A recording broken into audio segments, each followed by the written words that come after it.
Imagina por un momento que eres un padre o una madre viviendo en el año 1000 después de Cristo, en algún lugar de la Europa medieval o de la China imperial. Miras a tu hijo de 5 años y te preguntas, ¿qué necesito enseñarle para que sobreviva y prospere cuando sea un hombre de 40 años? En el año 1000, la respuesta era increíblemente sencilla. Sabías con total certeza que en el año 1040 la sociedad seguiría siendo fundamentalmente agraria. Sabías que la tecnología sería la misma: arados, molinos de agua, animales de tiro. Sabías que las estructuras políticas serían idénticas: habría un rey o un emperador, señores feudales y campesinos. Sabías que las normas morales y religiosas no habrían cambiado ni un ápice. Así que, con esa certeza absoluta, le enseñabas a tu hijo a cosechar trigo, a tejer cestas o, si eras de la nobleza, a luchar con espada y a leer textos sagrados. Le estabas entregando un mapa del futuro que era idéntico al mapa del presente. Podías decirle, hijo, el mundo es así y así será siempre. Y no le estabas mintiendo. Ahora, haz un corte rápido y vuelve al presente. Eres un padre hoy. Miras a tu hijo y te haces la misma pregunta: ¿qué necesito enseñarle para que sobreviva en el año 2050? Y de repente, te enfrentas a un abismo aterrador. Por primera vez en la historia de la humanidad, no tenemos ni la más remota idea de cómo será el mundo dentro de 30 años. No sabemos cómo será el mercado laboral. No sabemos qué tipo de estados o gobiernos existirán. No sabemos si la privacidad seguirá siendo un concepto legal. Ni siquiera sabemos si el cuerpo humano seguirá siendo puramente biológico o si nos habremos fusionado con interfaces digitales. Estamos intentando educar a una generación para habitar un planeta alienígena que aún no ha sido descubierto. Y, sin embargo, ante esta incertidumbre radical, ¿qué hacemos? Hacemos lo único que sabemos hacer: replicamos el sistema del pasado. Enviamos a nuestros hijos a escuelas que fueron diseñadas arquitectónica y pedagógicamente durante la revolución industrial del siglo XIX. Los metemos en aulas cuadradas. Los sentamos en filas ordenadas. Hacemos sonar una campana industrial cada 45 minutos para que cambien de tarea como si fueran obreros en una cadena de montaje, y les obligamos a memorizar datos estáticos sobre ríos, batallas y fórmulas químicas. Estamos cometiendo una negligencia histórica masiva. Estamos equipando a nuestros hijos con mapas detallados de un territorio que se ha hundido bajo el mar. Les estamos dando herramientas para reparar máquinas de vapor en una era de ordenadores cuánticos. Y lo hacemos no por maldad, sino por inercia. Porque es aterrador admitir que los adultos, los profesores y los ministros de educación no tienen ni idea de lo que está por venir. El sistema educativo actual se construyó sobre una premisa que ya no es válida: la escasez de información. En 1850, o incluso en 1950, la información era un bien escaso y valioso. Si querías saber algo sobre la Revolución Francesa o sobre la fotosíntesis, necesitabas un libro, y los libros eran caros y difíciles de conseguir. Necesitabas un maestro que tuviera esa información en su cabeza y te la transmitiera. La escuela era el grifo por donde salía el conocimiento, y el cerebro del niño era el cubo que había que llenar. Hoy, la situación se ha invertido brutalmente. Vivimos en una era de inundación informativa. Un niño con un teléfono inteligente en un barrio pobre de la India tiene acceso instantáneo a más información que la que tenía el presidente de los Estados Unidos hace 30 años. El problema ya no es la falta de información. El problema es el exceso. La censura en el siglo XXI no funciona bloqueando información. Funciona inundando a la gente con desinformación, con distracciones, con videos de gatos y teorías de conspiración, hasta que son incapaces de concentrarse en lo que es verdad y relevante. En este contexto, una escuela que sigue centrándose en transmitir información es una institución obsoleta. Bombardear a los estudiantes con más datos es como tratar de regar una planta en medio de un huracán. Lo que esos niños necesitan desesperadamente no es más información. Necesitan la capacidad de dar sentido a la información. Necesitan la capacidad de distinguir entre lo importante y lo irrelevante. Necesitan, Sobre todo, la capacidad de unir fragmentos de información dispersos para formar una imagen coherente del mundo. Pero el sistema educativo no está diseñado para eso. Está diseñado para compartimentar. Tienes la hora de matemáticas, luego la hora de historia, luego la hora de biología, como si el mundo estuviera dividido en cajas estancas. Pero el cambio climático no es un problema de biología o de economía, es un problema sistémico. La inteligencia artificial no es un problema de informática o de ética, es todo a la vez. Al enseñar a los niños a pensar en cajas, los estamos incapacitando para entender la complejidad interconectada del siglo XXI. Y hay un peligro aún mayor en el modelo actual: la ilusión de la continuidad. Durante siglos, la vida humana se dividía en dos grandes actos. El primer acto era la educación. Ibas a la escuela, aprendías un oficio, formabas tu identidad. Soy zapatero, soy médico. El segundo acto era el trabajo. Usabas esas habilidades durante el resto de tu vida, sin grandes cambios, hasta que te jubilabas. Era un modelo de aprender una vez, aplicar siempre. Ese modelo ha muerto. Ha sido asesinado por la aceleración tecnológica. En el año 2050, no solo es probable que tu profesión no exista, es probable que el concepto mismo de profesión estable sea una reliquia histórica. La inteligencia artificial y la robótica no van a cambiar el mercado laboral una vez, lo van a cambiar constantemente. Lo que aprendas a los 20 años será inútil a los 30, y lo que aprendas a los 30 será obsoleto a los 40. Esto significa que estamos educando a los niños con una promesa falsa. Les decimos: estudia esta carrera, esfuérzate ahora, consigue el título y tendrás seguridad para siempre. Esa es una mentira cruel. El título universitario, que para la generación de tus abuelos era un seguro de vida, para la generación de tus hijos puede ser papel mojado a los 5 años de graduarse. Estamos preparándolos para una carrera de 100 metros lisos, cuando en realidad van a tener que correr una maratón de obstáculos que cambia de recorrido cada kilómetro. La habilidad más importante para sobrevivir en 2050 no será saber programar en C++, porque la IA programará mejor, ni saber hablar chino, porque la traducción simultánea será perfecta. La habilidad suprema será la capacidad de reinventarse a uno mismo. Será la flexibilidad mental extrema. Será la capacidad de decir: todo lo que sé, todo lo que soy, ya no sirve. Tengo que dejarlo ir y empezar de cero a los 40 años. Pero, ¿cómo enseñas eso en una escuela? ¿Cómo enseñas resiliencia ante el colapso de la identidad en una clase de 45 minutos? No lo hacemos. De hecho, hacemos lo contrario. El sistema escolar penaliza el error. Enseña a los niños que hay una respuesta correcta y que equivocarse es vergonzoso. Les enseña a buscar la estabilidad y la certeza. Les estamos dando una estructura mental rígida, de piedra, cuando van a necesitar una estructura mental líquida, adaptable. Cuando el terremoto del cambio llegue, y llegará, las estructuras de piedra se quebrarán. Solo las líquidas sobrevivirán. El pánico que sienten muchos padres hoy es comprensible. Intuyen que el viejo mundo se está desmoronando. Ven cómo las máquinas aprenden, cómo los algoritmos predicen, cómo la biotecnología avanza. Y sin embargo, miran los libros de texto de sus hijos y ven lo mismo que vieron ellos hace 30 años. Esa disonancia cognitiva es angustiante.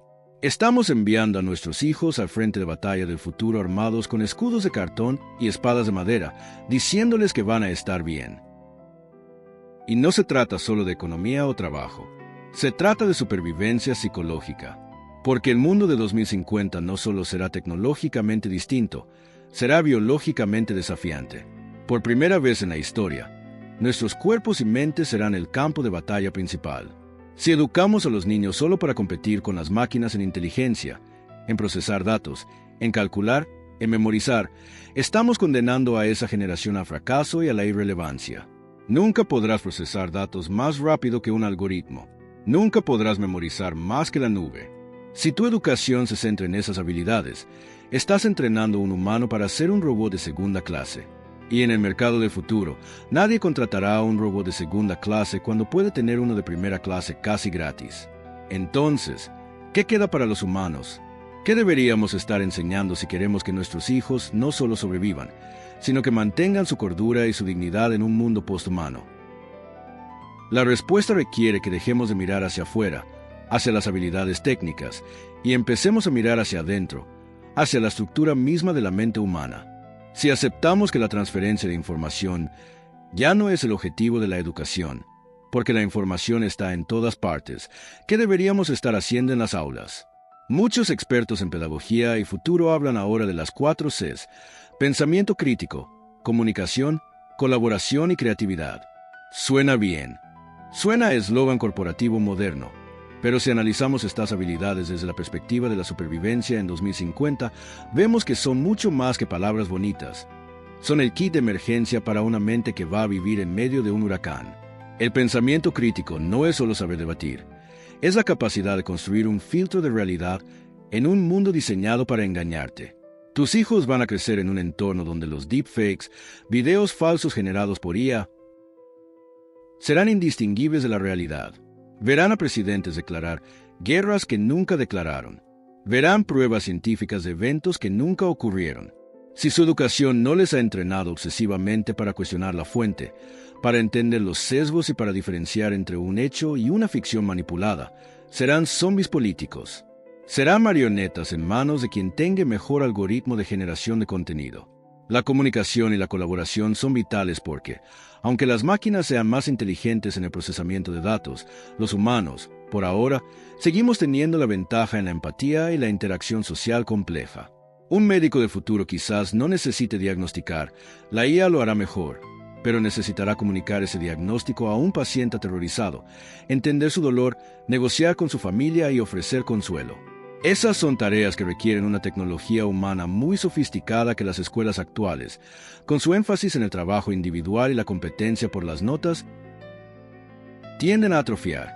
Estamos enseñando a los niños a ser islas solitarias de conocimiento, cuando el futuro exigirá que sean nodos en una red de inteligencia colectiva.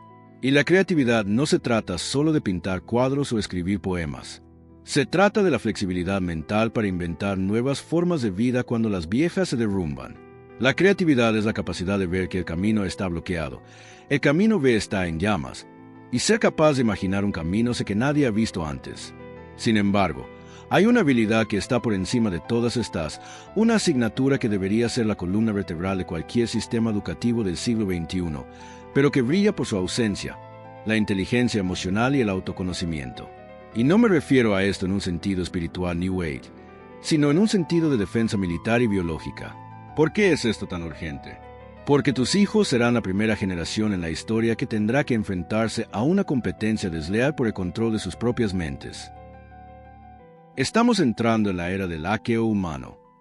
Hasta ahora, las corporaciones y los gobiernos intentaban influir en nosotros desde fuera, con carteles de propaganda, con anuncios en la televisión, con discursos. Pero había una barrera. No podían entrar en tu cerebro. No sabían realmente qué botón pulsar para activarte. Hacia 2050, gracias a la fusión de la biotecnología, entender cómo funciona el cerebro y la infotecnología, la capacidad de procesar datos masivos, esa barrera desaparecerá. Los algoritmos sabrán, midiendo la presión arterial de tu hijo, sus movimientos oculares, su actividad cerebral y su huella digital, exactamente qué es lo que siente en cada momento. Sabrán que es inseguro respecto a su apariencia antes de que él lo admita. Sabrán que tiene dudas sobre su sexualidad antes de que él lo sepa. Sabrán qué tipo de miedo le paraliza y qué tipo de promesa le seduce. Si el algoritmo conoce a tu hijo mejor de lo que se conoce a sí mismo, el juego ha terminado. El algoritmo podrá manipular sus deseos, sus votos y sus compras con una precisión quirúrgica. Podrá venderle cosas que no necesita, hacerle votar por tiranos que le destruirán, o hacerle odiar a grupos de personas que no conoce, y él creerá que todo eso es su propia idea, su propio libre albedrío. La única defensa contra este tipo de manipulación invasiva es conocerte a ti mismo antes y mejor que la máquina. Si sabes que tienes un sesgo hacia la ira, podrás detectar cuando un video de TikTok está intentando activarlo. Si conoces tus inseguridades profundas, podrás ver cuando un anuncio está intentando explotarlas. La educación del futuro debe ser un entrenamiento intensivo en la observación de la propia mente. Deberíamos enseñar a los niños que son las emociones, no como verdades místicas, sino como fenómenos biológicos pasajeros. Deberíamos enseñarles a identificar, Ahora siento rabia, y mi cerebro quiere que grite, pero yo no soy mi rabia. Esta distancia crítica entre el estímulo y la respuesta es la definición de la libertad en la era algorítmica. Sin ella, no educamos ciudadanos libres, educamos terminales humanos obedientes que responden a inputs externos. La meditación, la atención plena o cualquier práctica que fortalezca la capacidad de observar la mente sin reaccionar debería ser tan obligatoria como las matemáticas. Porque de nada sirve saber resolver una ecuación diferencial si eres incapaz de resolver el conflicto interno que te provoca un algoritmo diseñado para deprimirte. Pero aquí nos encontramos con la resistencia del sistema. Los padres y los profesores a menudo tienen miedo de dedicar tiempo a estas habilidades blandas porque sienten que están robando tiempo a las habilidades duras que consiguen trabajo. Mi hijo necesita aprender a programar en Python, no a respirar conscientemente, dicen. Y este es, quizás, el error de cálculo más trágico de todos. Apostar por habilidades técnicas específicas hoy es como comprar un billete de lotería muy caro. Hace 10 años, todo el mundo decía, enseña a tus hijos a programar, es el lenguaje del futuro. Hoy, vemos que la inteligencia artificial como GPT-4 ya escribe código básico más rápido que los humanos. En 5 años, es muy probable que la programación tal como la conocemos sea una habilidad obsoleta, o al menos, reservada para una élite muy pequeña, mientras que la mayoría del código lo escribirán máquinas. Si pasaste la infancia de tu hijo obligándole a memorizar sintaxis de código, has desperdiciado su neuroplasticidad en una habilidad con fecha de caducidad. Lo mismo ocurre con los idiomas. ¿Para qué aprender español o chino si tienes un auricular en el oído que te traduce en tiempo real con la voz de tu interlocutor? Claro que aprender idiomas tiene valor cultural y cerebral, pero como habilidad de mercado pura, su valor está colapsando hacia cero. En cambio, la capacidad de mantener el equilibrio mental cuando tu carrera desaparece a los 40 años, la capacidad de aprender algo totalmente nuevo a los 50, la capacidad de trabajar con gente de culturas diferentes sin depender de la tecnología para la empatía, esas son las habilidades que la IA tardará mucho más en replicar. Lo que es blando hoy será lo duro y esencial mañana. El problema es que la estabilidad mental es difícil de medir. No puedes ponerle una nota en un examen estandarizado. No puedes decir, Juanito ha sacado un 10 en resiliencia y un 9 en autoconocimiento. Y como el sistema educativo actual está obsesionado con las métricas y la estandarización, ignora todo lo que no se puede medir. Estamos optimizando a los niños para pasar exámenes, no para vivir vidas. Y la vida en 2050 será, ante todo, una prueba de resistencia psicológica. Imagina que a los 25 años eres arquitecto. A los 35, la IA diseña todos los edificios, así que tienes que reinventarte como diseñador de experiencias virtuales. A los 45, ese trabajo también lo hacen las máquinas, y tienes que reinventarte de nuevo como cuidador de ancianos o como guía ético. Este ciclo de reinvención constante genera un estrés inmenso. La mayoría de los humanos odian el cambio. Queremos estabilidad. Queremos saber quiénes somos. Tener que destruir tu identidad profesional y reconstruirla cada década es una receta para la ansiedad crónica y el colapso nervioso. Si la escuela no te ha dado una base de seguridad interna, una identidad que no dependa de lo que haces, sino de quién eres, te romperás en el segundo o tercer ciclo de reinvención. Por eso, el mejor consejo que puedo dar a los padres hoy es, no os preocupéis tanto por qué información metéis en la cabeza de vuestros hijos. Preocúpaos por qué tipo de mente está procesando esa información. ¿Es una mente flexible? ¿Es una mente que sabe descansar? ¿Es una mente que se conoce a sí misma? Si la respuesta es sí, sobrevivirán a cualquier tecnología. Si la respuesta es no, ningún título de Harvard los salvará de la irrelevancia y la desesperación. Si miramos la historia de la vida humana, vemos que siempre ha tenido una estructura narrativa muy clara, casi como una obra de teatro en 2 actos. El primer acto era la formación. Durante la infancia y la juventud, tu principal tarea era construirte a ti mismo. Adquirías habilidades, aprendías las reglas sociales y forjabas una identidad estable. Soy una persona a la que le gusta esto, que cree en aquello y que sabe hacer esto otro. El segundo acto era la explotación de esa identidad. Pasabas el resto de tu vida utilizando lo que habías construido. Trabajabas, creabas una familia y envejecías basándote en la estabilidad de lo que aprendiste a los 20 años. Era un modelo psicológicamente seguro. Una vez que te convertías en adulto, el suelo bajo tus pies dejaba de moverse. Pero para la generación de tus hijos, el suelo nunca dejará de moverse. Estamos entrando en una era donde la vida no será una obra de 2 actos, sino una serie interminable de convulsiones y reinvenciones. Y esto plantea un problema biológico grave, porque el cerebro humano no evolucionó para la reinvención constante. Evolucionó para aprender mucho de joven y luego aferrarse a esas certezas para sobrevivir. La neuroplasticidad, la capacidad del cerebro para cambiar y reconfigurarse, es altísima en la infancia, pero disminuye drásticamente a medida que envejecemos. Aprender algo nuevo a los 10 años es un juego. Aprender algo totalmente nuevo a los 50 es una batalla agotadora contra tus propias neuronas osificadas. Y sin embargo, el siglo XXI exigirá exactamente eso, que mantengas la plasticidad de un niño con la responsabilidad de un adulto. Imagina que a los 40 años, después de haber dedicado 2 décadas a ser un excelente radiólogo, la inteligencia artificial empieza a leer radiografías 1000 veces mejor y más barato que tú. De repente, tu profesión desaparece. Pero no solo pierdes tu sueldo, pierdes tu identidad. Ya no eres el médico respetado. Tienes que volver a ser un estudiante. Tienes que empezar de cero en un campo nuevo, quizás en el diseño de realidad virtual, compitiendo con chicos de 20 años que son nativos de esa tecnología. Te esfuerzas, aprendes, te reinventas. Pero 10 años después, a los 50, la IA también conquista el diseño virtual. Otra vez al abismo. Otra vez a desaprender y reaprender.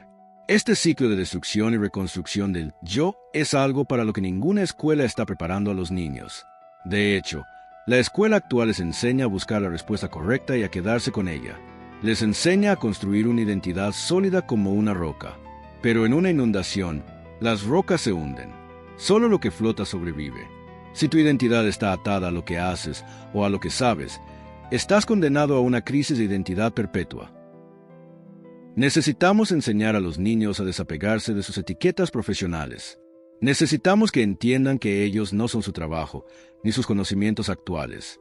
Son la conciencia que aprende, no lo aprendido. La ansiedad que esto generará será la gran epidemia del futuro. El cambio es estresante. El cuerpo humano libera cortisol cuando se enfrenta a lo desconocido. Vivir en un estado de cambio permanente significa vivir en un estado de estrés permanente. Si no dotamos a nuestros hijos de una tecnología espiritual o psicológica muy robusta, la capacidad de encontrar calma en el ojo del huracán, veremos tasas de colapso mental que harán que las crisis actuales parezcan insignificantes. La mayoría de las personas, ante la presión de tener que reinventarse por tercera o cuarta vez, simplemente se rendirán. Se convertirán en la clase inútil, no porque no tengan capacidad de aprender, sino porque no tendrán la energía mental para seguir intentándolo. Se desconectarán de la realidad y se refugiarán en mundos virtuales, videojuegos o ideologías extremistas que les prometan la estabilidad que el mundo real les niega. Por eso, el papel del maestro también debe cambiar radicalmente. En el pasado, el maestro era la autoridad. Era el que tenía el conocimiento y lo transmitía. Hoy, el maestro no puede ser la autoridad en conocimientos, porque Google sabe más que él, y tampoco puede predecir el futuro. Un maestro que le dice a un alumno, estudia esto porque te servirá dentro de 20 años, está mintiendo, aunque no quiera. Probablemente no le sirva. El nuevo rol de maestro y del padre no es ser una enciclopedia con patas, sino ser un guía en la jungla. El maestro debe ser alguien que diga, no sé qué va a pasar en 2050, igual que tú, pero sé cómo gestionar la incertidumbre, sé cómo verificar la información, sé cómo colaborar con otros. Vamos a explorar esto juntos. Esta humildad pedagógica es vital. Si pretendemos saberlo todo, perdemos la confianza de los niños, porque ellos saben instintivamente que el rey está desnudo. Saben que el sistema está obsoleto. Tenemos que enseñar a los niños a ser amigos de lo desconocido. La mayoría de la educación se basa en reducir lo desconocido. Aquí tienes la respuesta. Ahora ya sabes. La educación del futuro debe basarse en habitar lo desconocido. Aquí tienes un problema que nadie sabe resolver. ¿Cómo te sientes? ¿Cómo podemos empezar a pensar en ello sin entrar en pánico? Esa tolerancia a la ambigüedad será el rasgo distintivo de las mentes exitosas. Además, debemos romper el mito de que la tecnología resolverá todos los problemas educativos. Poner una tablet en cada pupitre no es modernizar la educación. A menudo es solo digitalizar la obsolescencia. Si usas un iPad para obligar a un niño a memorizar las mismas fechas históricas irrelevantes, no has avanzado nada. Solo has añadido una pantalla cara al proceso. La verdadera tecnología educativa es la conexión humana. En un mundo de pantallas, la capacidad de un maestro humano para mirar a los ojos a un niño, detectar su frustración y ofrecerle apoyo emocional es algo que ninguna IA puede replicar perfectamente todavía. La educación debe volverse más humana, no más tecnológica. La tecnología debe hacer el trabajo administrativo y de datos, liberando a los humanos para hacer el trabajo de mentoría y cuidado. Y finalmente, en este bloque de nuestra reflexión, debemos abordar la cuestión de la desigualdad. El error de educar para el pasado no se distribuye equitativamente. Los hijos de las élites, en Silicon Valley o en los colegios más caros del mundo, ya están siendo educados de manera diferente. En esas escuelas de élite, paradójicamente, limitan las pantallas. Enseñan filosofía, enseñan a trabajar en equipo, enseñan arte y deportes. Están preparando a sus hijos para ser los amos de los algoritmos, no sus usuarios. Les enseñan a pensar y a dirigir. Mientras tanto, en las escuelas públicas masificadas, seguimos entrenando a los niños para ser obedientes, para seguir instrucciones y para rellenar casillas. Los estamos entrenando para ser reemplazados. Esta brecha educativa creará una sociedad de castas biológicas y cognitivas. Una pequeña élite flexible y creativa que gobierne el mundo junto con la IA, y una inmensa masa de personas rígidamente educadas que se quedarán obsoletas a los 30 años. Si queremos evitar este futuro distópico, la revolución educativa no puede ser un lujo para ricos, debe ser un derecho civil urgente. Educar para la flexibilidad y el pensamiento crítico debe ser la prioridad número uno de cualquier sociedad que quiera sobrevivir al siglo XXI siendo una democracia. Porque si la mayoría de la gente pierde su capacidad de entender el mundo, la democracia se vuelve imposible. No puedes votar sobre la regulación de la IA o la ingeniería genética si no tienes las herramientas mentales para entender qué son y qué implican. Un pueblo educado para el pasado es un pueblo sin futuro político. A medida que avanzamos hacia este futuro incierto, nos enfrentamos a un riesgo que va más allá de la economía, el riesgo de perder nuestra autoridad interna. Durante siglos, el objetivo de la educación humanista fue crear individuos soberanos, capaces de pensar por sí mismos y de tomar sus propias decisiones. Creíamos que el libre albedrío era un músculo que se fortalecía con el conocimiento. Pero hoy, estamos educando a los niños en un entorno que conspira activamente para atrofiar ese músculo. Estamos delegando sistemáticamente nuestra toma de decisiones a los algoritmos. Y si no corregimos esto en la escuela, criaremos a una generación de personas incapaces de elegir. Piénsalo. Hoy en día, cuando no sabes cómo ir a un sitio, no confías en tu instinto ni miras un mapa de papel. Obedeces ciegamente a Google Maps. Si el algoritmo te dice que gires, giras. Hemos externalizado nuestra orientación espacial, pero esto se está extendiendo a áreas mucho más íntimas. Pronto, los algoritmos dirán a tus hijos qué carrera estudiar basándose en sus datos biométricos y de rendimiento. Les dirán con quién salir basándose en la compatibilidad genética y social. Les dirán qué libro leer y qué película ver. El peligro es que, a medida que confiamos más en la máquina, perdemos la capacidad de confiar en nosotros mismos. Si un niño crece en un mundo donde un sistema inteligente siempre elige mejor que él, ¿cómo desarrollará la confianza en su propio juicio? La educación del futuro debe ser un entrenamiento de resistencia contra la comodidad algorítmica. Debemos poner a los estudiantes en situaciones donde no haya GPS, donde no haya respuestas automáticas, para que recuerden cómo se siente la responsabilidad de elegir y equivocarse. La autonomía será el rasgo de carácter más difícil de mantener en el siglo XXI. Y aquí es donde entra en juego una disciplina que el sistema actual desprecia o elimina, la filosofía y la ética. En la escuela de hoy, la filosofía se ve como una pérdida de tiempo, algo inútil para el mercado laboral. Pero en el mundo de la ingeniería genética y la inteligencia artificial, la filosofía se convierte en la disciplina más pragmática y urgente de todas. Cuando tus hijos sean adultos, tendrán herramientas con el poder de dioses. Podrán editar el ADN para diseñar bebés. Podrán crear formas de vida artificial. Podrán prolongar la vida indefinidamente. La ingeniería les dirá cómo hacerlo. La economía les dirá que es rentable hacerlo. Pero solo una formación filosófica sólida les permitirá preguntar.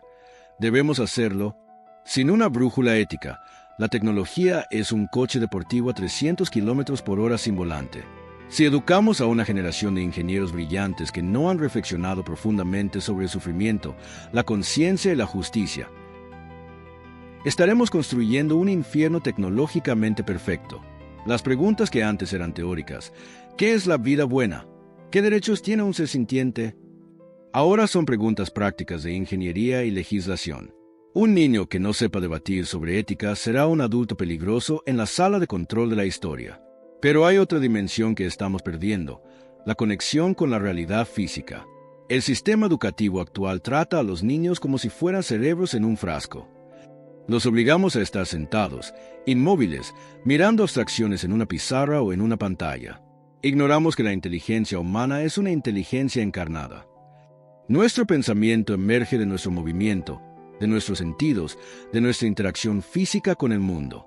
Estamos empujando a los niños hacia el metaverso, hacia vidas vividas completamente en entornos virtuales. Y aunque eso parezca moderno, es biológicamente catastrófico. Nos estamos desconectando de lo que nos hace sentir vivos. Un niño que pasa 10 horas en Fortnite puede ser muy hábil digitalmente, pero si no sabe leer las emociones en la cara de un amigo, o si no siente la conexión con la naturaleza al tocar un árbol, se está alienando de su propia humanidad.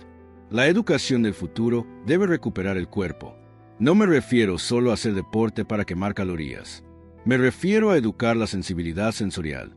Enseñar a los niños a prestar atención a lo que sienten físicamente, a notar cómo sus emociones se manifiestan en el cuerpo. En un mundo donde la IA puede simular casi cualquier cosa visual o auditiva, la experiencia táctil, olfativa y física de la realidad será el único ancla de verdad que nos quede. Si pierdes tu cuerpo, pierdes tu base. Te conviertes en un fantasma digital fácil de manipular. Así que, paradójicamente, la escuela más futurista no sería una llena de gafas de realidad virtual y robots. Sería una escuela donde los niños pasan la mitad del tiempo manchándose las manos de tierra, cuidando animales, meditando en silencio y construyendo cosas físicas, y la otra mitad aprendiendo a codificar y a entender la historia. Necesitamos un equilibrio. Necesitamos raíces biológicas profundas para soportar las tormentas digitales. El error que cometemos es pensar que la tecnología es el destino, que debemos adaptarnos a ella a toda costa. Pero la tecnología es una herramienta. La educación debería enseñarnos a ser los amos de la herramienta, no sus sirvientes. Si enseñamos a los niños a usar la tecnología para amplificar su humanidad, su creatividad, su compasión, su conexión, entonces el futuro será brillante. Pero si los educamos para que la tecnología reemplace su humanidad, para que deleguen su pensamiento y su sentir en la máquina, entonces habremos fallado como especie. La ventana de oportunidad es estrecha. Los niños que están en la escuela hoy son los que tomarán las decisiones críticas sobre el clima y la inteligencia artificial en 2040 y 2050. No podemos permitirnos que sean autómatas pasivos. Necesitamos que sean rebeldes conscientes. Necesitamos que tengan el coraje de desconectar el piloto automático y tomar los mandos, aunque el viaje sea aterrador. Y ese coraje no se aprende memorizando capitales. Se aprende conociéndose a uno mismo y entendiendo que, aunque el mundo cambie, la responsabilidad de ser humano permanece intacta. Si asumimos la cruda realidad de que los sistemas educativos estatales son transatlánticos burocráticos incapaces de girar a tiempo para evitar el iceberg tecnológico, la responsabilidad última recae, inevitable y pesadamente, sobre los hombros de las familias y los individuos. No podemos esperar a que un decreto ministerial salve la mente de nuestros hijos. La verdadera reforma educativa del siglo XXI no ocurrirá en los parlamentos, sino en las mesas de cocina, en las conversaciones antes de dormir y en los ejemplos que damos como adultos. El error más grave que cometen los padres hoy es proyectar sus propias ansiedades de estatus sobre sus hijos. Queremos que sean exitosos según los estándares del siglo XX, dinero, propiedades y prestigio profesional. Pero perseguir ese tipo de éxito en 2050 puede ser una receta para la infelicidad.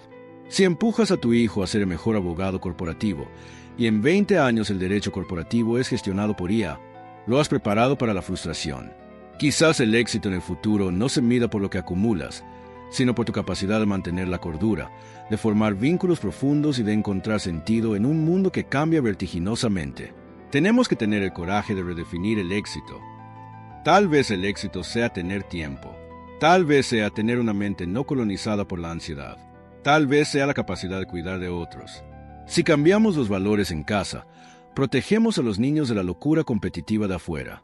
Debemos enseñarles que su valor intrínseco no depende de su productividad económica.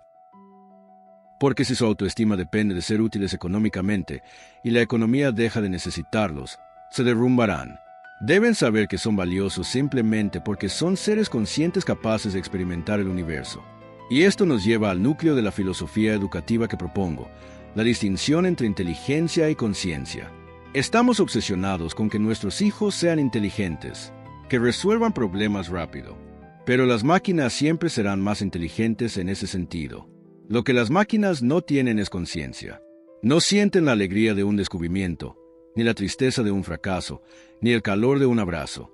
La educación del futuro debe ser una educación para la conciencia. Debe centrarse en ampliar la capacidad de sentir y de percibir la realidad. Un humano que es muy inteligente pero tiene poca conciencia es peligroso. Es un burócrata eficiente capaz de organizar un genocidio sin sentir remordimiento, o un ingeniero capaz de destruir el clima sin sentir la pérdida. Necesitamos humanos con una conciencia expandida, capaces de sentir empatía no solo por su tribu, sino por toda la biosfera. Esta es la ventaja competitiva final. En un mundo de inteligencias artificiales frías, la calidez humana, la imperfección creativa y la vulnerabilidad serán los bienes más escasos y preciados. Nadie querrá que una IA le cuente un cuento para dormir, aunque la IA pueda generar la trama perfecta. Queremos la conexión con otro ser vivo. Invertir en la humanidad de tus hijos es la inversión más segura a largo plazo. Para terminar, quiero dejarte con una imagen. Imagina que la educación tradicional es como construir una fortaleza de piedra. Es sólida, protege y está hecha para durar 100 años en el mismo sitio. Eso funcionaba cuando el clima era estable. Pero el clima de la historia ha cambiado. Ahora vivimos en una era de tormentas y terremotos constantes. Si construyes una fortaleza de piedra, el primer terremoto la derribará y aplastará a quien esté dentro. La educación que necesitamos ahora es como enseñar a montar una tienda de campaña de nómada. Es ligera, es flexible, se puede montar y desmontar rápido. Si el clima cambia, si el mercado laboral se inunda, el nómada recoge su tienda y se mueve a otro terreno. No se rompe, se adapta. No pierde su hogar, porque su hogar no es el terreno, sino su capacidad de moverse. Enseñemos a nuestros hijos a ser nómadas intelectuales y emocionales, que no se apeguen a una identidad fija, que no teman al viaje, que sepan que su seguridad no viene de los muros que les rodean, sino de la fuerza de su propio carácter y de la calidad de sus relaciones con los demás viajeros. El mundo de 2050 será extraño, aterrador y maravilloso. No podemos predecirlo, pero podemos preparar el equipaje. No llenemos la mochila de nuestros hijos con ladrillos viejos del pasado. Llenémosla con una brújula ética, con un mapa en blanco que ellos sepan dibujar y con la certeza inquebrantable de que, pase lo que pase, tienen el derecho y la capacidad de reinventarse. Si hacemos esto, si dejamos de educar para el mundo que ya no existe y empezamos a educar para la incertidumbre, habremos cumplido nuestra misión. No les habremos dado un futuro garantizado. Nadie puede dar eso, pero les habremos dado la libertad de escribir su propio futuro. Y esa es, en última instancia, la única herencia que vale la pena dejar. Gracias por acompañarme en esta reflexión sobre el futuro de nuestras mentes. Si sientes la urgencia de estos temas y quieres seguir explorando cómo navegar este siglo turbulento con lucidez, suscríbete a este canal. Aquí seguiremos haciéndonos las preguntas difíciles que el sistema prefiere ignorar. Hasta la próxima.